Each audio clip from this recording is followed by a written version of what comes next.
نحمده ونصلي علی رسولہ الکریم اما بعد۔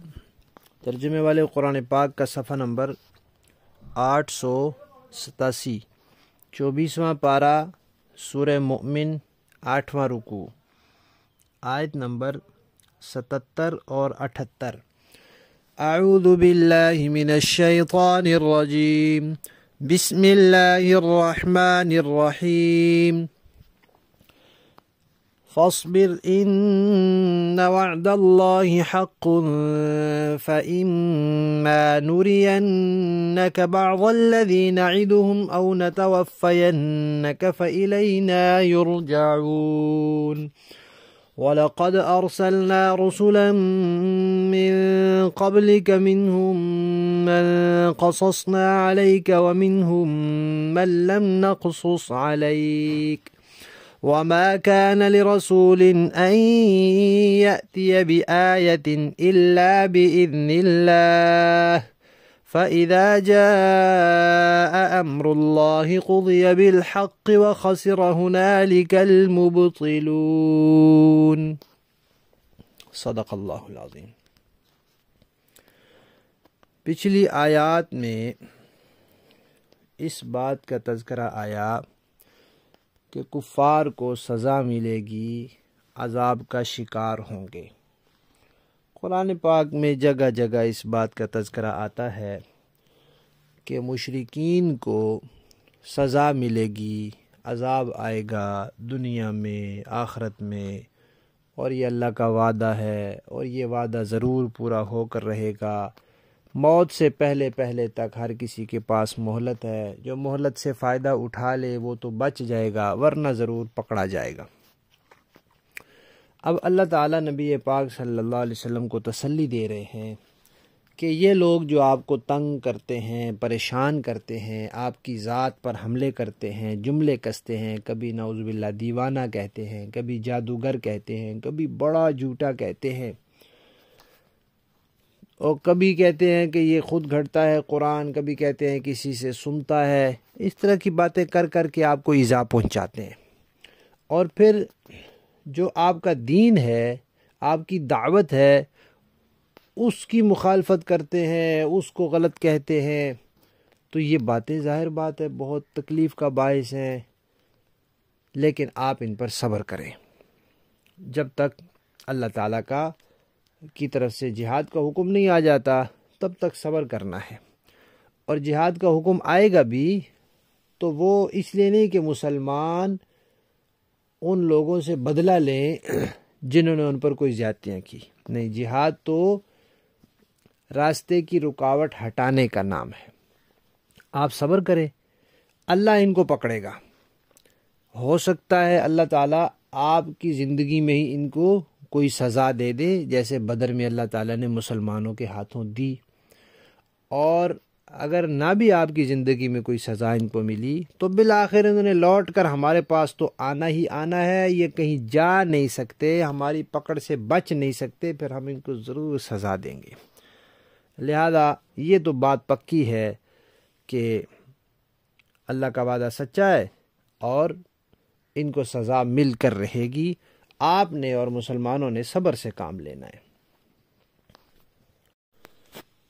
اس کے بعد اللہ تعالیٰ نے یہ ارشاد فرمایا کہ مشرکین جو ہیں وہ بار بار کہتے تھے کہ آپ ہمیں عذاب کی دھمکی دیتے ہیں، عذاب لے آئیں، عذاب کی دھمکی دیتے ہیں تو لے آئیں، ہر وقت آپ دھمکیاں دیتے ہیں، عذاب آتا کیوں نہیں؟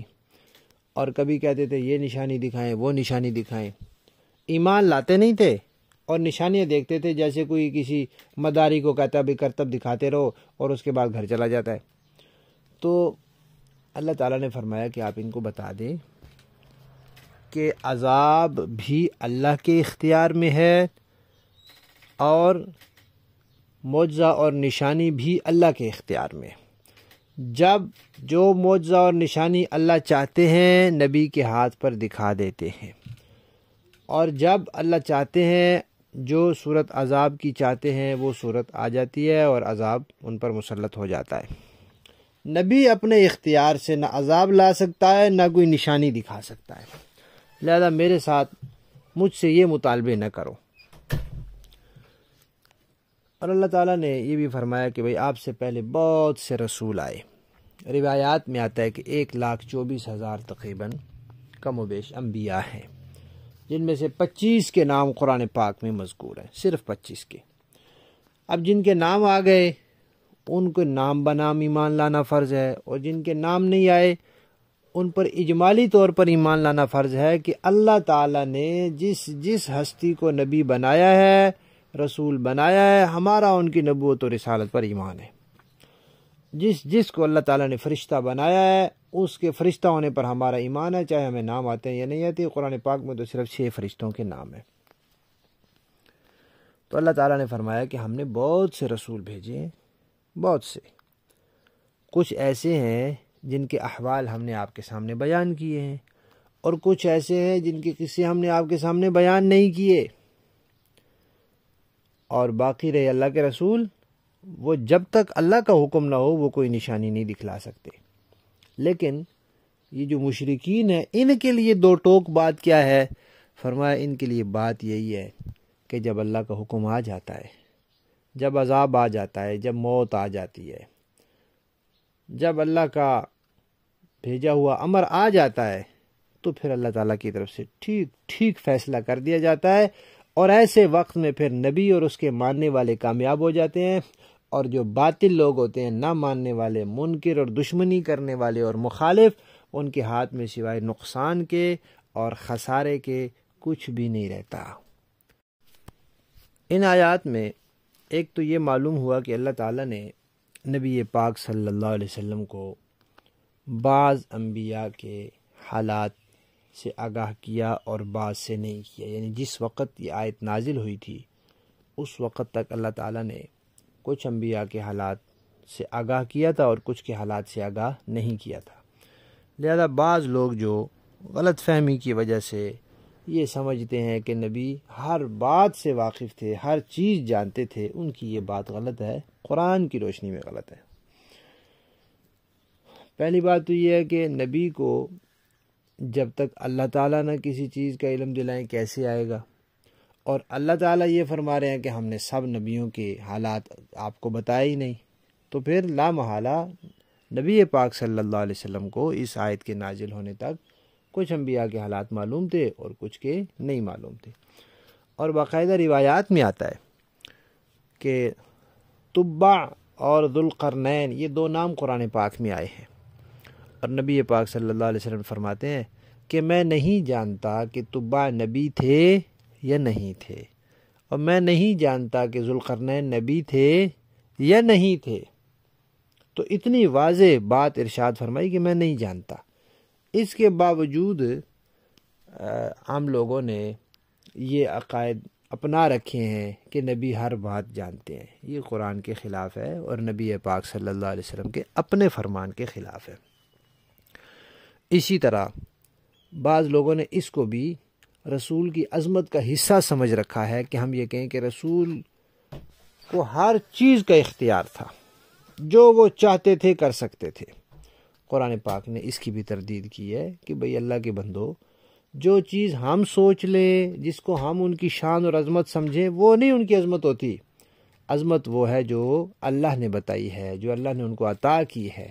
یہ عظمت کی بات ہے، یہ ان کی شان کی بات ہے. اللہ فرماتے ہیں کہ کسی نبی کے اختیار میں ہے ہی نہیں کہ وہ کوئی نشانی لا سکے اللہ کی اجازت کے بغیر. تو معلوم ہوا کہ کوئی نبی ایسا نہیں کہ جس کو ہر چیز کا اختیار ہو، بلکہ ہر نبی کا اختیار محدود ہے جتنا اللہ تعالیٰ نے جس کو کوئی اختیار دیا ہے. تو ان 2 آیات سے یہ معلوم ہو گیا کہ کوئی نبی، جب نبی نہیں تو کوئی ولی بھی نہیں، کوئی صحابی بھی نہیں، کوئی امام بھی نہیں، نہ تو کوئی انسان اللہ کے علاوہ، نہ تو اللہ کے علاوہ کوئی ہستی ایسی ہے جو ہر چیز سے واقف ہو، اور نہ اللہ کے علاوہ کوئی ہستی ایسی ہے جس کے اختیار میں ہر چیز ہو. بلکہ یہ 2 صفات صرف اللہ تعالیٰ کی ہیں، یہ خدائی صفات ہیں. اگر کوئی یہ کسی مخلوق کے لیے تسلیم کرتا ہے تو گویا وہ خدائی صفات کو مخلوق کے لیے مان کر ان صفات میں شرک کا مرتکب ہوتا ہے. اللہ تعالیٰ میں سمجھ نصیب فرمائے. لفظی معنی دیکھیں، اِنَّا بے شک وعد اللہ کا وعدہ حق سچا ہے. فَإِمَّا پس یا تو ہم نُرِيَنَّكَ فَإِمَّا پس اگر نُرِيَنَّكَ ہم آپ کو دکھلا دے بعضا کچھ حصہ الذی اس کا نعدہم جس کا ہم کفار سے وعدہ کرتے ہیں، یعنی جس عذاب کی ہم دھمکی دیتے ہیں، او یا پھر نتوفینک ہم آپ کو وفات دے دیں ان کو عذاب دینے سے پہلے، فالینا ہر حال میں بس ہماری ہی طرف یرجعون وہ لوٹائے جائیں گے اور یہاں پکڑے جائیں گے، چھوٹ نہیں سکتے۔ وَلَقَدْ أَرْسَلْنَا اور تحقیق ارسلنا ہم نے بھیجے رسولاً بہت سے رسول من قبلک آپ سے پہلے، منہم ان میں سے من ایسے بھی ہیں جن کے قصصنا ہم نے بیان کیا حال علیکا آپ کے سامنے، ومنہم اور ان میں سے من ایسے بھی ہیں لم نقصص کہ ہم نے نہیں حال بیان کیا ان کا علیکا آپ کے سامنے، وما کانا اور نہیں تھا لرسول کسی رسول کے لیے یہ اختیار کہ ان یأتی لے آئے بآیت کوئی نشانی کوئی معجزہ الا باذن اللہ مگر اللہ کے حکم سے، فاذا جاء پھر جس وقت آئے گا امر اللہ اللہ کا حکم، اللہ کا امر، اللہ کا عذاب، قضیہ تو فیصلہ کر دیا جائے گا بالحق ٹھیک ٹھیک، وخسرا اور نقصان میں ہو جائیں گے ہنالک اس وقت المبطلون باطل لوگ۔ با محاورہ دیکھیں جی، فاصبر ان وعد اللہ حق فإنا نرینک بعض الذی نعدهم او نتوفینک فإلینا یرجعون۔ لہذا اے پیغمبر آپ صبر سے کام لیں اور یقین رکھیں کہ اللہ کا وعدہ سچا ہے۔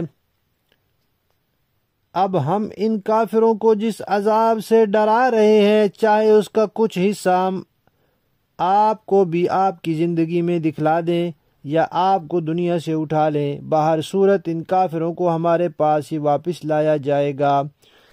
وَلَقَدْ أَرْسَلْنَا رُسُلًا مِّن قَبْلِكَ مِنْهُمْ مَنْ قَصَصْنَا عَلَيْكَ وَمِنْهُمْ مَنْ لَمْ نَقْصُصْ عَلَيْكَ، اور حقیقت یہ ہے کہ ہم نے آپ سے پہلے بھی بہت سے پیغمبر بھیجے تھے، ان میں سے کچھ وہ ہیں جن کے واقعات ہم نے آپ کو بتا دیے ہیں اور کچھ وہ ہیں جن کے واقعات ہم نے آپ کو نہیں بتائے۔ وَمَا كَانَ لِرَسُولٍ أَن يَأْتِيَ بِآيَةٍ إِلَّا بِإِذْنِ اللَّهِ، اور کسی پیغمبر کو یہ اختیار نہیں ہے کہ وہ اللہ کی اجازت کے بغیر کوئی معجزہ لے آئے۔ فَإِذَا جَاءَ أَمْرُ اللَّهِ قُضِيَ بِالْحَقِّ وَخَسِرَ هُنَالِكَ الْمُبْطِلُونَ، پھر جب اللہ کا حکم آئے گا تو سچائی کا فیصلہ ہو جائے گا، اور جو لوگ باطل کی پیروی کر رہے ہیں وہ اس موقع پر سخت نقصان اٹھائیں گے۔ صدق اللہ العظیم۔